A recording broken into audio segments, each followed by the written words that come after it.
I'm Suzi Landolfi, and welcome to Be Crazy Well. Now, why would a therapist say that? Because we all have mental health struggles, even therapists. The good news is we have so much more information about how we can be crazy well. On my podcast, we don't focus on what's wrong with us. We want to know what happened to us. We're going to explore how trauma affected us, both negatively and positively.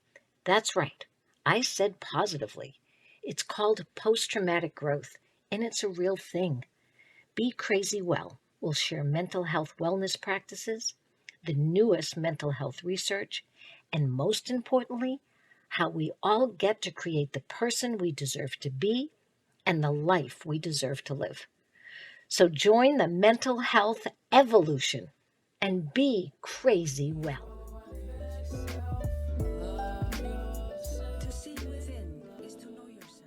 You're here with Suzi Landolfi, and this is Be Crazy Well, because you know I'm all about crazy. I just want to do it well. In fact, I like to do a lot of things well.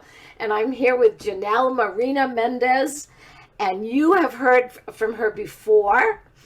And she's in Punta Cana right now in the Dominican Republic. And I just got back from Puerto Rico. So I wish I was there doing this while we're doing this. So you heard from her before because she was brave enough, courageous enough. First of all, she's just a friggin' badass. And not only does she fight and work with and help heal in the MST movement, she actually is in all areas of healing for veterans. And she went and did something because one thing I know about you, Janelle, you don't ask people to do shit you're not doing. You're going to do it first. Am I right? You're not a hypocrite. So you're going to do it first, and then you're going to tell people whether they should do it or not, right? And what happened to you. So she went and got a PTSD treatment. And I asked her if we could follow up with her after she did it and find out how it went for her. So I contacted her again, and sure enough, she's down in the Dominican Republic. And like we said, we might not know if we're going to get her back. We're not sure about that. I almost didn't come back from Puerto Rico, so I do want you to know that as well.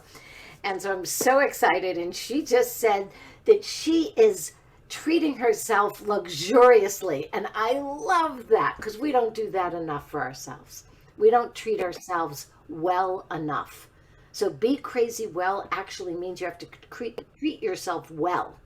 That's the point, right? We're so ready to treat everybody else so well, but not ourselves.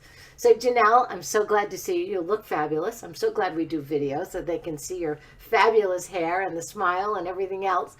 So bring us up to speed. Tell us what happened, that you had this experience, this treatment, and then tell us how it worked. Okay, so the last time we spoke was the day before I went, the night before I got my first SGB injection on the first day was the right side of my neck. The second day was the left side of my neck. I did a bilateral treatment. It's 2 injections each side. So it's a total of 4 injections that go into the sides of your neck. Kind of Frankenstein looking, you know what I mean? I can't believe you said that. I was just thinking this as you put this. I said, I wonder if she still has those bolts. If they put the bolts in her neck. When I finish the procedure, so whatever side you get it on, your eye on that side like closes during the day, and that's a sign that the nerve turned off and that it's working, that the blocker is working. So not that you had a glass of wine, but you actually had this, because that might happen to me if I just have 2 glasses of wine. The next day it switches. Right. So, you know, and it's on whatever side of the neck you get the injections. But the thing is, when you wake up, oh my God, I felt so euphoric. It was amazing. I felt very clear-minded and euphoric as soon as I woke up, both days. And I thought that euphoria would wear off, but it hasn't. I still feel like a really good mood on average, especially compared to how I was feeling. Like I was in a really, really bad place because PTSD is a neurological disorder. So I already had nerve damage from PTSD. And then I went through malpractice where I went into septic shock and I developed post-sepsis syndrome, which is also nerve damage. So it worsened the PTSD, and it worsened the nerve damage I had. So I was having really, really bad symptoms where I was having suicidal ideation, homicidal ideation, thoughts of violence.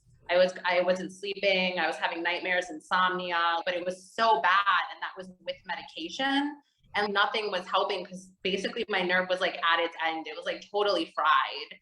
And so what I'm trying to say or communicate is that like I've had PTSD for 16 years, but I was at the point where it was like the worst of the worst with my symptoms, to the point I was getting physical pain and migraines. And some days I couldn't get out of bed. Some days I couldn't clean or cook or take a shower. It was really degrading. And so obviously, you know, the circumstances combined with how I was feeling physically, I was just like, I can't do this. No matter what I'm doing, it's not working. And also being a female in reproductive ages, I was maxed out on medication. So I just had no options. So, you know, I was looking into the SGB, I was looking at research reports and statistics and educating myself, and I was hopeful. And I was like, this looks like the ideal treatment I need that's going to answer, you know, my life's problems at the moment. And because the more I researched it, it was like side effects afterwards, good mood, euphoria, pleasant, life feels easier, symptoms are reduced, sleeping better. It was like everything. The research reports reminded me of a commercial, a pharmaceutical commercial that lies to you, but this was actually true based on the research reports. It's like a dating profile that's actually true. Yeah, right. Like, I'm honest and I'm kind, and you know. Yeah. So as soon as I woke up from treatment, I was like, oh, this definitely worked. And I didn't see the side eye at first. You know, I felt my eye like I felt like my face was kind of paralyzed for a little bit, but it wasn't painful or anything. But I didn't see myself. So the first thing I felt was like how my chest, my heart just felt very lighthearted. Mm-hmm. And I didn't feel stress. And I was like, this is amazing. I have chronic stress, and to not feel anxiety or stress or like anything, it felt like I was on a high, but I wasn't really high, if that makes sense. It was clear-minded and coherent, but I just felt so euphoric of like, the planet is good. Everything was vibrant and beautiful. And I felt more trusting of people around me. So it was first waking up from surgery, I felt like I went to sleep and it was a dream, like where I'm like, is this real? And then at first I kept thinking it's going to wear off, where I'm like, this is just not sustainable. It's not like going to happen, because I just kept waiting for like the shoe to drop and for me to like return to the way that I was, or it to not be successful, you know, like the too good to be true kind of thing. Right. And the thing is, I thought I was going to need my medication. I thought I was going to still need that stuff, and I haven't needed it. I've gotten some anxiety, and I've gotten some moments of like hyper arousal, but it's manageable, like very manageable. Coping skills are helping. And maybe about like twice in the last month, I've needed marijuana to subdue the anxiety, but nothing serious. What do you mean, like all of us? Yeah. It's just manageable. You just said it's just life. All of a sudden you're having what we would call symptoms, or just life consequences, life experiences, life feelings. Right. That's what's happening. I'm feeling they're normal and manageable. If I am having a sense of hyperarousal or I am having anxiety, it's not impairing my ability to function. Right. I'm not shaking. I'm not seizing. I'm not feeling electric shocks in my body. My heart is not racing. I'm not having nightmares or insomnia. I'm not having flashbacks. I'm not ruminating. I was malfunctioning so bad that I was getting to a state of paralysis. Like I was becoming physically disabled. And just so all of our listeners will know, I'm going to have you explain what is it? SGB. And I want you to explain that a little bit so that they understand that this was a treatment of a nerve that we all have in our necks on either side. And then I want you to share that this has been around for a while, this isn't like out of the box brand new. This has been around for a while. All right. So tell us again what this treatment is, what you know about it. So we have a nerve that connects our brain to our heart, and it's located in our neck. So it's located in between. Right. It's called the stellate ganglion nerves, right? So we have them on each side. So Frankenstein, think of Frankenstein. And then what happens is when our heart starts racing or our body starts having a physiological response or our brain sees information or takes in information by our senses, the nerve communicates to the body. It's the body, like the mental body, brain body connection, where norepinephrine, which is a precursor to adrenaline. So it's a chemical that tells your brain to release adrenaline.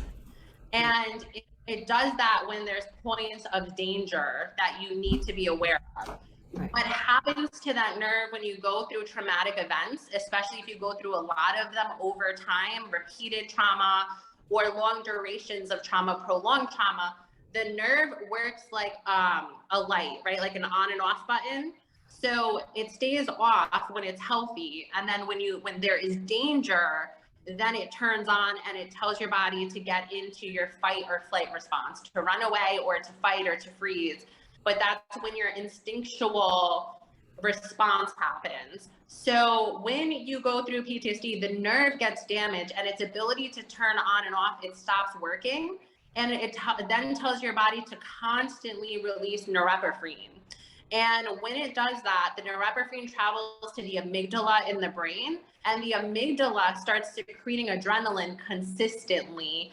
And then we develop what's called an adrenaline node in the brain. It's a set of wires in the brain that are constantly circulating adrenaline, and that is what creates the mental health symptoms and the physical symptoms. And physical symptoms too, because it will wear your body down. It's one of the strongest drugs ever made on the planet. We make it, adrenaline. It's short acting, but it starts a whole consequence of other hormonal expressions and things, and it does cause our immune system to stop functioning well too. So it's like having your car in neutral with your foot on the gas. You're not going. Right, and it also women to be fertile, women in reproductive years. Yeah. If you have adrenaline constantly running, your cortisol levels go up, so it causes miscarriages. That's right. So women who have in reproductive years and have that neurological damage become infertile or sterile because it's not normal. You shouldn't have an adrenaline in your brain, and you shouldn't be producing adrenaline 24/7. So when cortisol is high, progesterone is low, and that is what you need to carry a baby to full term. Is you need increasing progesterone levels over a pregnancy. But whenever your body has high cortisol levels, it makes low progesterone. Like cortisol suppresses progesterone. So what happens is your body spontaneously aborts the baby, and that's what causes a miscarriage, because your body is saying you're in fight mode. So your body is saying it's not time to be pregnant. Right. So then it can't do both. It can't feed this baby and help you if you need to also survive. You've got to keep the mother alive first to ever have that baby grow. You're right. What does it do for men?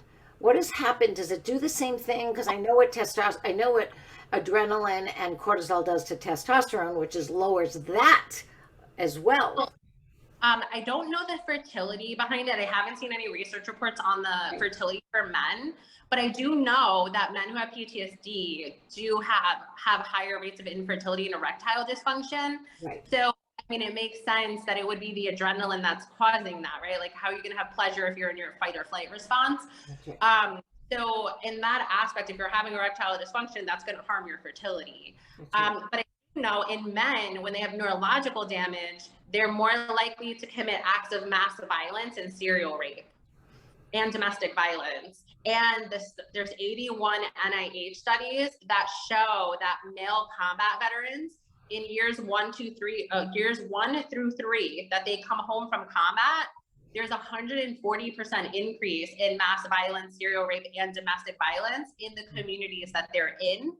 And 73% of serial killers and mass violent offenders and serial rapists are all veterans or children or grandchildren of veterans.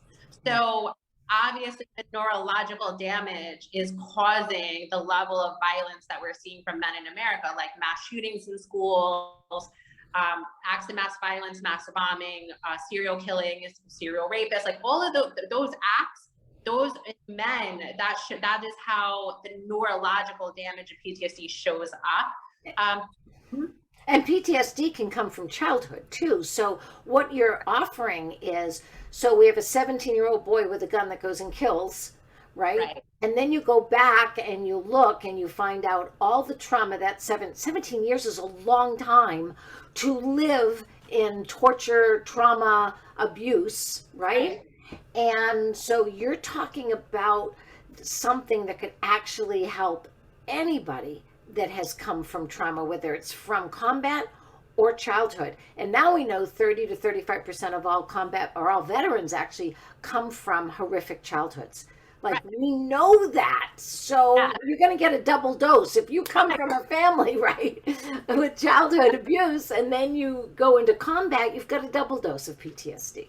Right. Well, so what happens is, in my case, I went through military sexual trauma, and what happens is female veterans are at most risk, and female service members are at most risk to go through sexual violence, because a lot of the men come back from combat and then they come back on active duty in the United States. Then they work with female service members, and the first community that they're surrounded by with women where serial violence happens, domestic violence, and rape, happens to be female service members. So like, that's how I ended up on that side of it. So the thing is, like, if we're looking to achieve world peace, or we're looking to reduce mass violence, we're looking to reduce just violence in general, domestic violence, like all of these issues we're talking about, then SGB is the answer, right? We have to heal the nerve damage, the genetic damage, that there's a price to war. And the price to go into war is this is what's happening at home. And like, that's why America is number one, gun violence, sex trafficking, human trafficking. So like, we're gonna change that, and we're gonna make America safer. If we're gonna achieve peace in America, if we're gonna achieve world peace, then as soon as somebody comes home from combat, or as soon as somebody starts displaying symptoms of neurological damage or symptoms of PTSD, they should be getting SGB injections. They should be getting bilateral treatment on the spot. No one should have to deal with nerve damage over prolonged durations, especially after experiencing trauma. Like, it's cruel. And the results of this, I did some research on it. What, you had this done in Chicago? I did. Right. There's a wonderful organization. I haven't talked to them yet, but they reached out to MVP, called Erase PTSD. Oh yeah. So right. And they were talking about this, and, you know, sharing information about this treatment. So tell me, how long, I know everybody's a little different, and so yours could last longer than someone else's. That doesn't mean it didn't work. It just means that we're all a little bit different, and our neurology is a little bit different. Our chemistry is a little bit different. Our experiences and what our bodies have gone through. So far, it's been how many weeks for you? The last time we spoke, so I think is it 6 weeks? I think 6 weeks. About 6 weeks. Yeah. I mean, it's working for me. The thing is, over my lifetime, I might need more injections. But the thing is, like, the improvement I have like around, I would say, an 80% improvement from where I was. I could deal with the 20% symptoms. You know what I mean? Right. And my well-being is a lot better. So all in all, like 10 out of 10, I would do it again. 10 out of 10 would recommend, you know, like, definitely.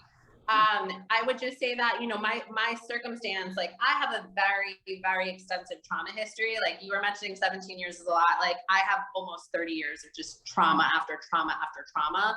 So the thing is, I'm personally an extreme case. So in my case, like, there is a probability that I would have to get SGB done again. But honestly, I would do that before going on psychiatric medicine again.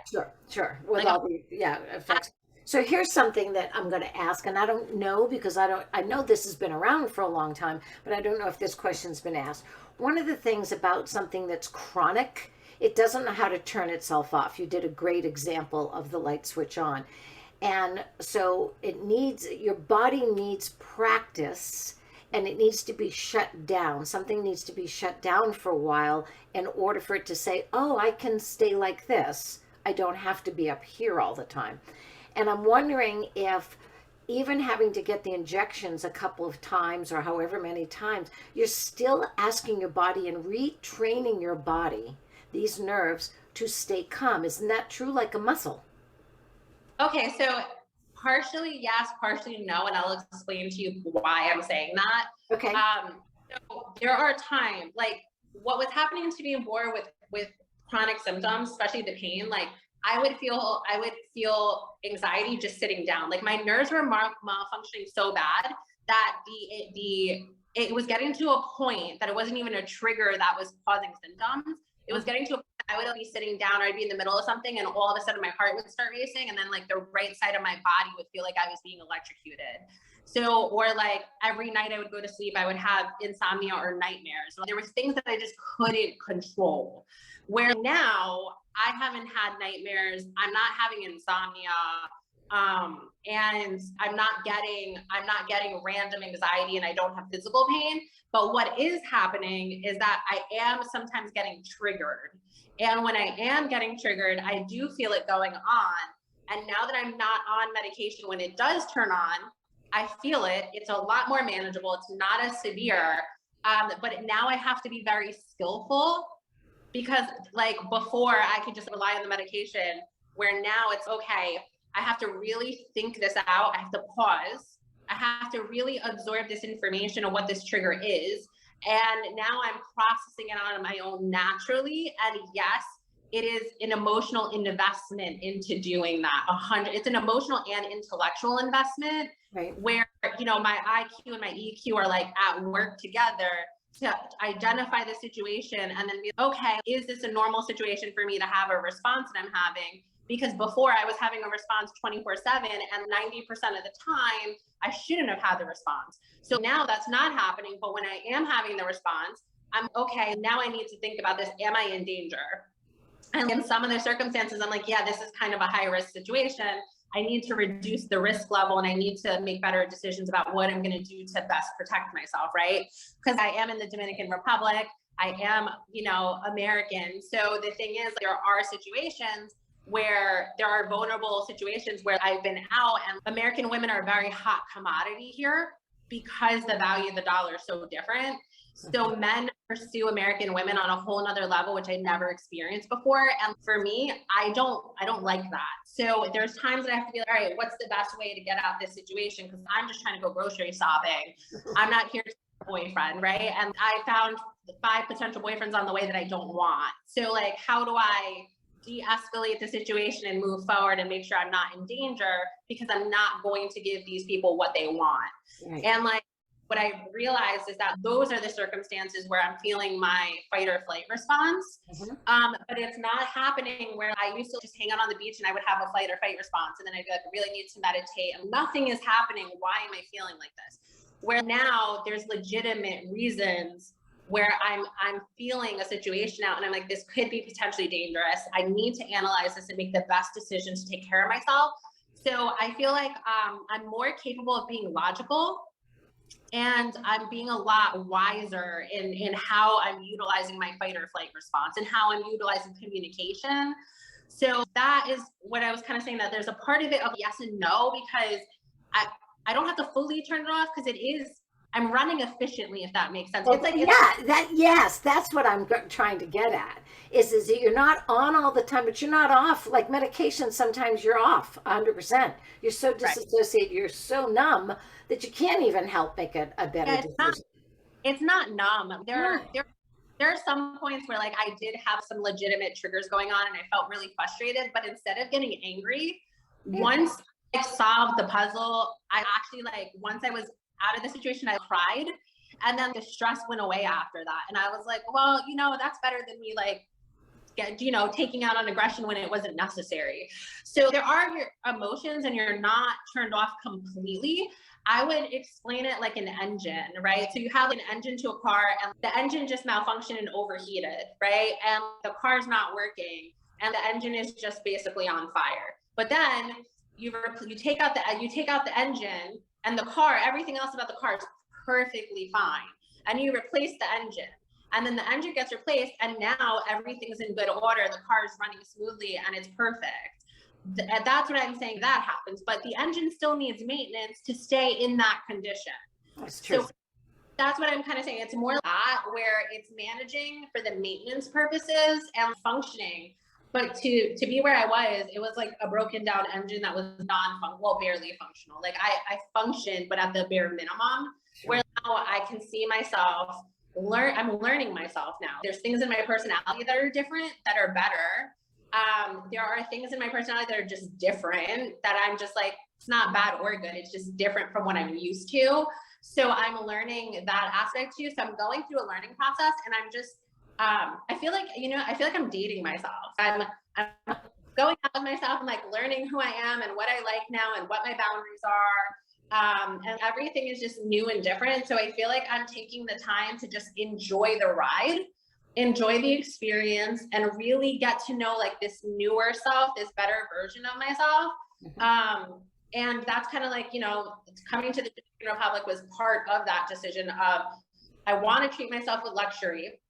I deserve to be treated well. I deserve to treat myself well. And I want to be in luxury while I'm healing and learning these new things about myself. I want to have a good time doing this for this part of my journey after going through so much trauma and like living in hell. Sure. So I was like, I'm going to deserve it. You deserve it. Like this, like you deserve this. And I loved your analogy and loved what you said about dating myself and getting to know myself. It seems to me that once your stress response system is calmer, more manageable, which I love that word, is that you can start to create the person that you deserve to be and the life you deserve to live, because all your energy isn't going to just this constant overload.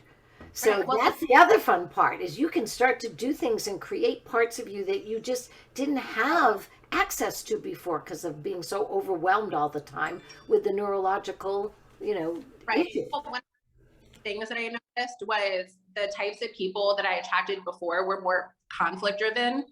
And I got to a point, like, got the estrogen injection, and I was like, I don't think I want any of these people in my life. I just don't want it. And then I just think I want to just clean out my life and have non-conflict people, because why do I need that? And I was just used to functioning on that vibration because of the nerve damage.